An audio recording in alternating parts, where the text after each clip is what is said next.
भूत प्रेत आत्मा का नाम सुन के अज दे लोग बस इक्को गल कहंदे ने कि अजिहा कुछ भी दुनिया दे विच नहीं हुंदा। इसका कारण यह है क्योंकि अजिहा कोई भी भूत प्रेत उन्होंने नहीं देखा हुंदा, पर जरूरी नहीं कि जो दिखाई देवे वही सच हुंदा है।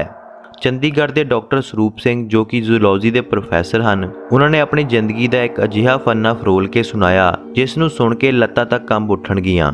डॉक्टर स्वरूप सिंह ने दस्सिया कि वो इंग्लैंड दे विच पढ़ाई करन तो बाद पंजाब आए ते इत्थे सरकारी कॉलेज लुधियाना दे विच पढ़ाउणा शुरू कीता। समा बीत रहा सी ते वो अपनी खुद दीयां रिसर्चिज भी नाल दे नाल कर रहे सी। डॉक्टर स्वरूप सिंह दसदे हन कि मैं अपनी खोजां दे सिलसिले दे विच भारत, चीन, नेपाल, सिंगापुर ते श्रीलंका के जंगलों के जाता रहता सी, जो कि मेरी जॉब का ही पार्ट सी। जिंदगी वधिया चल रही सी, पर कई बार जिंदगी कुछ अजिहा दिखा दिंदी है जिसकी आपां कल्पना तक नहीं कीती हुंदी ते ना चाहुंदियां होया भी सानू उन्हां गल्लां नूं मनना पैंदा है। साल 2009 दे विच मेरे नाल कुछ अजिहा होया जिसनूं मैं अज तक कदी भुल नहीं सकिया ते अज भी वो घटना याद करके मैं कंब उठदा हाँ।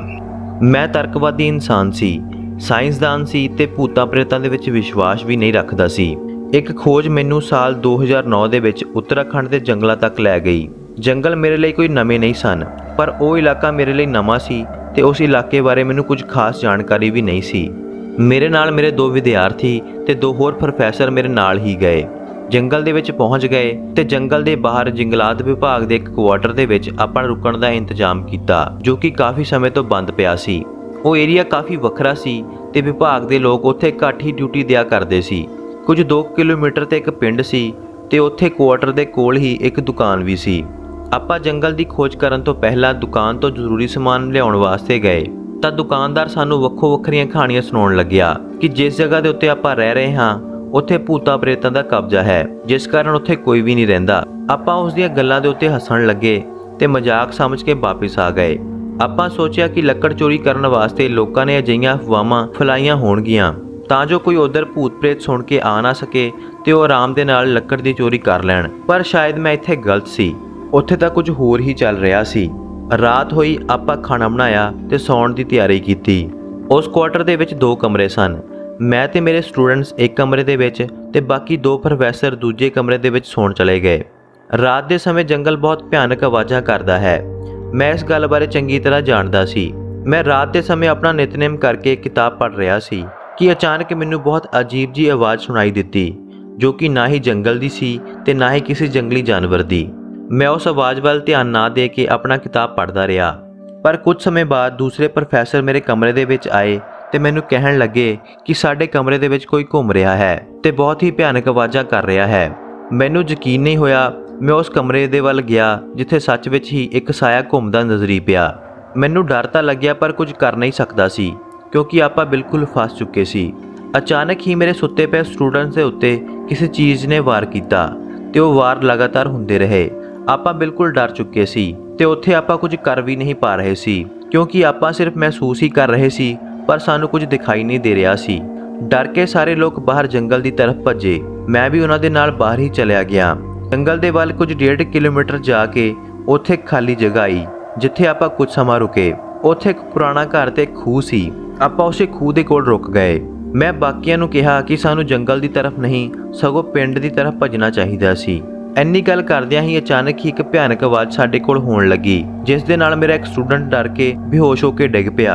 उत्थे मैनू पहली बार महसूस होया कि इत्थे सिर्फ एक नहीं सगों काफ़ी भूत प्रेत हन, जिस कारण साडा बचना बिल्कुल मुश्किल है ते आपां उत्थे कुछ भी नहीं कर सकते सी। उत्थे मैं समा ना बर्बाद करदियां होया सारिਆਂ ਨੂੰ इकट्ठा कीता ते बैठण दे लई कहा। उस वेले जो भी मेरे दिमाग दे विच आया मैं उन्हां नूं कहा कि मैं एक शब्द बोलदा हाँ, तुसीं मेरे नाल नाल वो शब्द बोलना है। ते आपां चौंकड़ा मार के बैठ गए ते मैं ताती वाउण लग गई। पार ब्रह्म शरणाई दा शब्द शुरू किया। शब्द का जाप करदियां करदियां सानू 1 घंटा बीत चुकिया सी ते वो आवाज़ां भी बिल्कुल घट चुकियां सन।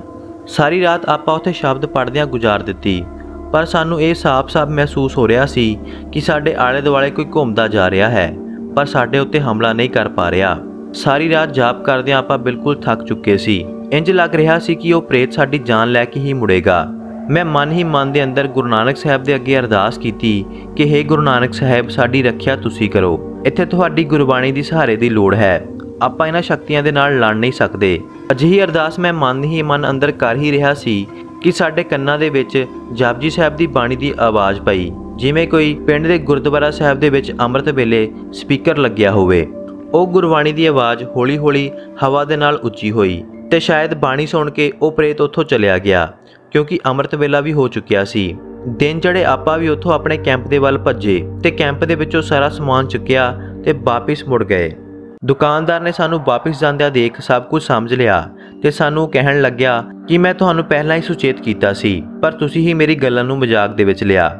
ਮੈਂ ਉਸ ਦੁਕਾਨਦਾਰ ਦੇ ਕੋਲੋਂ ਮਾਫੀ ਮੰਗੀ ਤੇ ਧੰਨਵਾਦ ਕੀਤਾ। ਦੁਕਾਨਦਾਰ ਨੇ ਕਿਹਾ ਕਿ ਤੁਸੀਂ ਰਾਤ ਬਚੇ ਕਿਵੇਂ, ਤੇ ਮੈਂ ਸਾਰੀ ਗੱਲ ਉਸ ਦੁਕਾਨਦਾਰ ਨੂੰ ਵਿਸਤਾਰ ਦੇ ਨਾਲ ਦੱਸੀ। ਸਾਰੀ ਗੱਲ ਸੁਣ ਕੇ ਦੁਕਾਨਦਾਰ ਕਹਿਣ ਲੱਗਾ ਕਿ ਬਾਕੀ ਸਭ ਕੁਝ ਤਾਂ ਠੀਕ ਹੈ, ਪਰ ਤੁਸੀਂ ਝੂਠ ਬੋਲ ਰਹੇ ਹੋ। ਮੈਂ ਉਸ ਦੁਕਾਨਦਾਰ ਨੂੰ ਕਿਹਾ ਕਿ ਮੈਂ ਕੁਝ ਵੀ ਝੂਠ ਨਹੀਂ ਬੋਲ ਰਿਹਾ, ਮੇਰਾ ਇੱਕ ਇੱਕ ਅੱਖਰ ਸੱਚ ਹੈ। ਇੰਜ ਹੀ ਸਭ ਕੁਝ ਪਿਛਲੀ ਰਾਤ ਸਾਡੇ ਨਾਲ ਹੋਇਆ। ਦੁਕਾਨਦਾਰ ਨੇ ਕਿਹਾ ਕਿ ਇਹ ਕਿਵੇਂ ਹੋ ਸਕਦਾ ਹੈ। ਤੁਸੀਂ ਕਿਹਾ ਕਿ ਸਪੀਕਰ ਦੇ ਵਿੱਚ ਗੁਰਬਾਣੀ ਦੀ ਆਵਾਜ਼ ਸੁਣਾਈ ਦਿੱਤੀ, ਜਿਸ ਕਾਰਨ ਉਹ ਭੂਤ ਉੱਥੋਂ ਚਲਿਆ ਗਿਆ, ਪਰ ਇੱਥੇ ਦੂਰ ਦੂਰ ਤੱਕ ਕੋਈ ਵੀ ਗੁਰਦੁਆਰਾ ਸਾਹਿਬ ਨਹੀਂ ਹੈ ਤੇ ਨਾ ਹੀ ਇੱਥੇ 100 ਕਿਲੋਮੀਟਰ ਦੇ ਦਾਇਰੇ ਦੇ ਵਿੱਚ ਕੋਈ ਸਿੱਖ ਪਰਿਵਾਰ ਰਹਿੰਦਾ ਹੈ। ਤਾਂ ਤੁਹਾਨੂੰ ਕਿਹੜੇ ਸਪੀਕਰ ਦੇ ਵਿੱਚ ਗੁਰਬਾਣੀ ਸੁਣਾਈ ਦਿੱਤੀ?